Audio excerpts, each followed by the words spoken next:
Conversations around glitches in fighting games are often dominated by the most impactful. Roll cancel, the VICC, infinites and the like. But this doesn't lessen the value or interest found in others that define characters instead of games.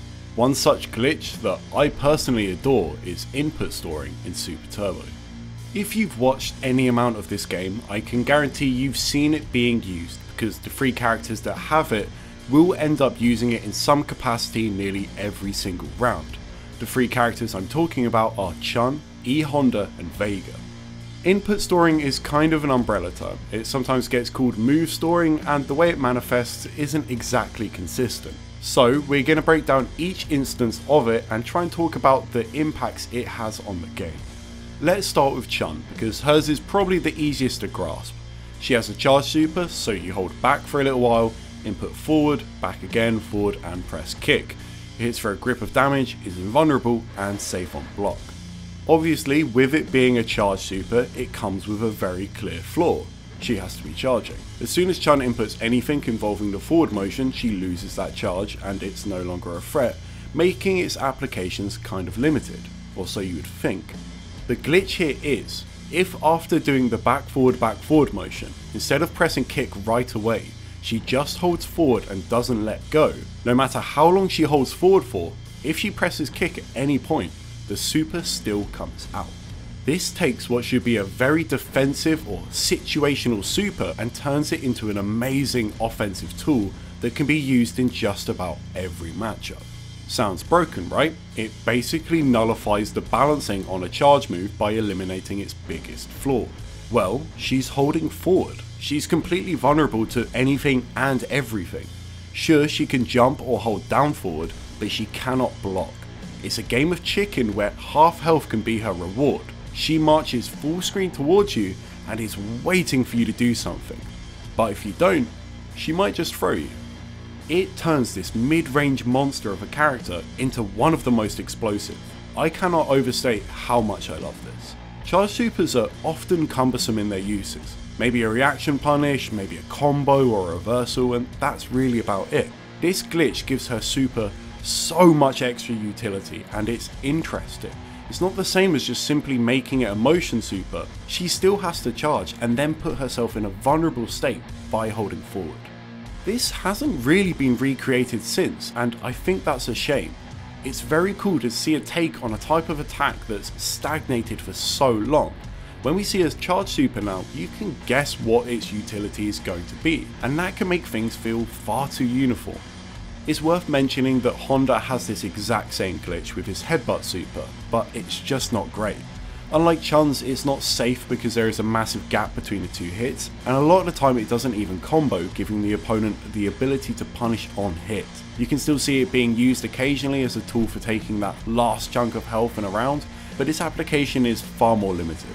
However, he has another use for this glitch, and we're saving it till last because it's probably the most complex. Let's move on to Vega. His Scarlet Terror is done by charging down back, pressing forward and hitting kick. It's his main reversal and best anti-air too, so it's an important move for an already strong character. The input store glitch on this move works differently to Chun. Instead of being able to hold forward after the charge, here you can hold back or up back. At any point after this, you press forward and kick, the special will come out. This allows Vega to use his anti-air while walking backwards, which is fine. It isn't a substantial change, just a quality of life improvement that makes rushing him down slightly more risky. However, where it shines is versus throws.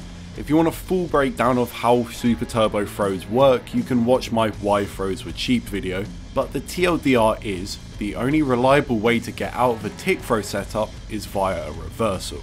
As a consequence to this, a common strategy versus characters with a charge reversal is to safe jump, forcing them to stand block, and thus getting rid of their charge. Right here I'm showing you Ken's throw loop, and as you can see, it's a safe jump. After this, Ken can do a crouching light kick and throw Vega. There's not really much he can do against it. At best, he could try to reversal throw, which has a 50-50 chance of success and is an incredibly tight window. On top of that, by going for it, you're leaving yourself vulnerable to lows. What this glitch allows for Vega to do is charge the Scarlet Terror during the throw, then hold back to block the safe jump, down back to block the low, and still get out a reversal. It's a very powerful tool. Similar to Chun, this changes how we approach charge characters. It's pretty much a universal strategy against them in every fighter to take their charge on knockdown via a safe jump and then basically get whatever pressure string you want because of the lack of reversal threat. Obviously this wouldn't be reasonable to give to every character in every game, but it could be used to help balance them in a game where they're weak, especially in games like the Versus series where having a charge move stored is nearly impossible when getting pressured properly. Lastly, the big one, E Honda's Ocho Store. I've spoken about his command grab before. The lack of whiff animation and the fact it's instant makes it brutal to deal with, but it's way better than I even made it out to be there. So to do the glitch, you input a half circle back motion that you would normally do for the command grab, then immediately go to down back. Like all the other times, if you press punch at any point while holding down back, an Ocho will come out. This by itself has a ton of implications. Let's say you want to do a wake up Ocho as a reversal to beat the opponent's meaty. You can do the input store, then release a button. If they're in range, it will hit them, and if not, you will block low instead of being standing. There is nothing you can do to stop him. It's 100% safe to attempt, which is just unreal. And this isn't even the best bit. If you press a punch button and the opponent isn't grabbable, the Ocho remains stored. You can literally sit there holding down back, slowly tapping jab, and if the opponent walks into range, they'll get grabbed. With button releases, you can literally challenge every single button on block in a string just in case the opponent leaves a gap, and once again, there is no risk. It can even be used on reaction. Let's say you're fighting against a Balrog, you Ocho store, hold down a button and then react to a rush punch. If he incorrectly spaces it, he's gonna get grabbed. If he doesn't, you're just blocking a move. On top of all of this, he is holding down back. That means he has charge for butt slam and headbutt all of the time. So you can't just jump at him without the threat of an anti-air. It turns him into a defensive monster. E Honda with a life lead is brutal to fight against for just about everyone.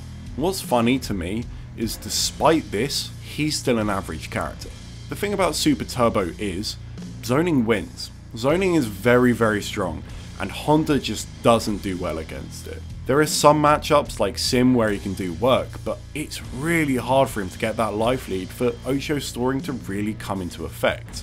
He does substantially better versus non-projectile characters, but even then, a lot of them have range on him, so getting a life lead is no easy feat. This version of input storing probably can't exist in another game without breaking it. It's kind of a happy accident that the meta allows for something so busted and it doesn't completely dominate the entire game. Perhaps simply adding a whiff animation would nerf Ocho storing enough to make it practical somewhere else, but I kinda doubt it. I will say however, I do think the other instances of input storing could work in other titles and it would actually be really good. Like I mentioned previously, charge characters, especially in Street Fighter, haven't really changed that much over the years, and the addition of input storing can allow for a much more aggressive, diverse game plan without getting rid of all of the limitations that charge moves impose. Obviously, it would have to get balanced relative to the cast, but there is no reason why this awesome glitch couldn't be done again. To this day, nothing is funnier to me than watching a Chun-Li walk full screen at a Fireball character, holding forward, and then just landing a throw. From threat alone. I can't lie, I want to see it again in a more modern game. And maybe one day I will, but who knows.